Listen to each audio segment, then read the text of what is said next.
Welcome back to Stories for Kids. And if you are listening this from my podcast, welcome back to the listening series.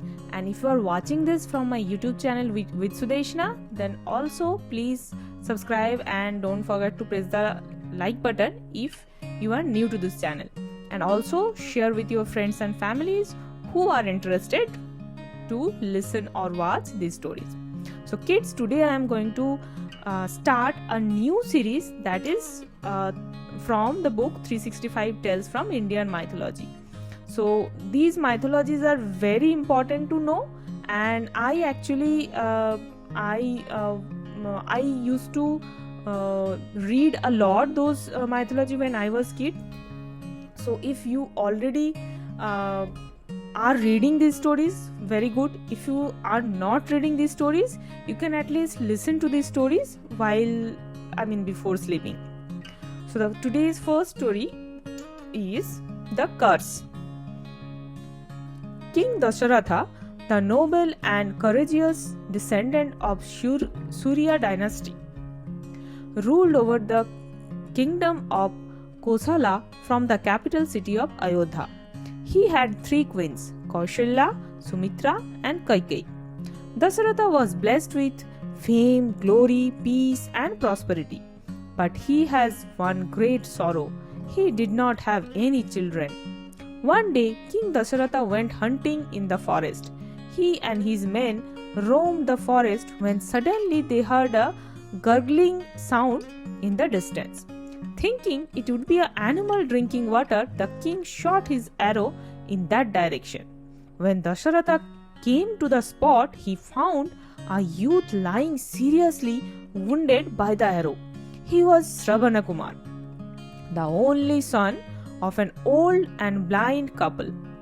He had come to fetch water to quench the thirst of his parent resting in the forest. Shravana carried his old parents on his shoulders in a palanquin wherever he went. Even while dying, Shravana could only think of his helpless parent. He held Dasharatha's hands and asked him to take the pitcher of water to his parents. Unsuspectingly, the old couple drank the water, but an extremely sorrowful Dasharatha could not withhold the truth. He told Shravana's parent how he had unwillingly killed their son. Shocked by the news, the grieving parents cursed Dasharatha with Putra Shoka, which meant that he would go through the same agony of child loss. Years later, the curse led to the exile of Rama, and Dasharatha suffered the pain of separation from his favorite son. So this is a very important story, and it is the start of Ramayana. And kids, if you know or if you have already read Ramayana, then you would know that how beautiful is that mythology. And if you have not read, you can read, and later on maybe I will also read in this story reading series. So let's start our next story, which is The Prediction. Kangsha, the ruler of Mathura, was a greedy and ruthless man. He was a tyrant, and people of Mathura were terrified of him. Kamsa loved his sister Devaki dearly. When Devaki was getting married, Kamsa decided to be charioteer of the bridal chariot and drive Devaki and her husband Vasudeva through his kingdom. While driving the chariot, Kamsa heard a voice from the heavens above. "You fool! Your days on earth are nearing their end." Kamsa was startled. The voice roared again. "The 8th child of Devaki will kill you." Kamsa wanted to kill his sister, but Vasudeva begged Kamsa to spare them and promised to surrender all his children to Kamsa. Kamsa agreed, but immediately threw them in a prison. He killed the first 6 children as soon as they were born, but Krishna and Balarama were saved by Vasudeva's quick thinking. Years later, the prophecy proved true and Krishna killed Kamsa. This is also very important and very good story. The next story of today is Ravana. So children, let's learn who was Ravana. Ravana was the king of demons and the ruler of Lanka. He had 10 heads and 20 arms. Ravana was a great devotee of Lord Shiva and has been granted many boons by him. Brahma had also granted him a boon by which he could not be killed by any god or demon. However, Ravana forgot to ask for protection from men or animals. Ravana was blessed with many supernatural powers such as flying and becoming invisible. But this also made him very proud. He misused his power, and gods felt it was necessary to destroy him. Since only a human could kill Ravana, Lord Vishnu incarnated himself as Rama, Prince of Ayodhya. With the help of an army of monkeys, Rama went to Lanka and killed Ravana, symbolizing the trump of a good over evil. So now this will be our fourth story, that is Prahlad. So let's learn who was Prahlad. In the olden days, giant demons were called Daityas. Hiranyakashipu was the king of Daityas and he wanted to conquer the world and be worshipped by everyone. Hiranyakashipu's son Prahlad was a devotee of Lord Vishnu. Hiranyakashipu did not like this, but Prahlad was unmoved in his devotion. So Hiranyakashipu decided to kill Prahlad. He tried to get snakes to crush Prahlad, but Prahlad prayed to Vishnu and was saved.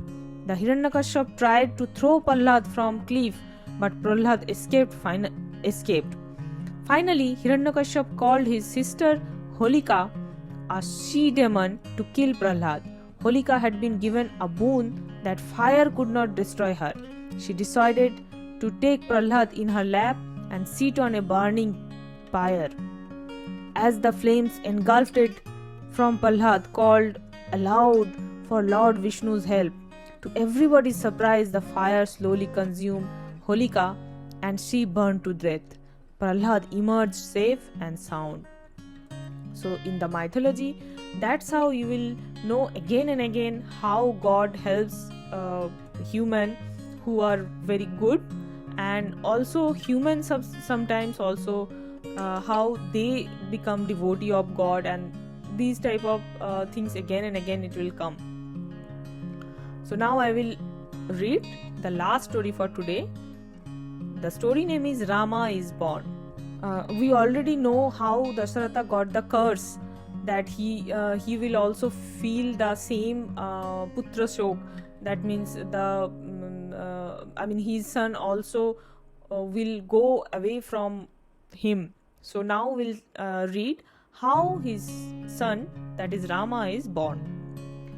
King Dasharatha was unhappy because he had no heir to the throne. One day, sage Vashishta asked the king to perform Ashwamedha Yajna. Meanwhile, Ravana had acquired a boon of immortality from Brahma and was creating havoc in heaven and on earth. The gods appealed to Vishnu to get rid of him. While the yajna was going on, a magnificent figure arose and gave the king Dasharatha a bowl of payasam, a rice pudding prepared as an offering to the gods. The king gave the payasam to each of his 3 wives, Kaushalya, Kaikeyi and Sumitra. Soon the queens gave birth to beautiful boys. Lord Rama, the reincarnation of Vishnu, was born to Kaushalya, Bharat to Kaikeyi, and Lakshman and Satrughna to Sumitra. So kids, did you like the stories? Please mention that in the comment, and please read books. It's very important. And if you are not getting books, listen to the stories from this channel, Stories for Kids, and watch. If you want to watch these stories, if you want to see how the pictures look like, and that's the intention of me being putting this in the YouTube also, so that you can see the pictures and how it looks, so you can go there and check the pictures. Thank you for listening and watching. Bye bye.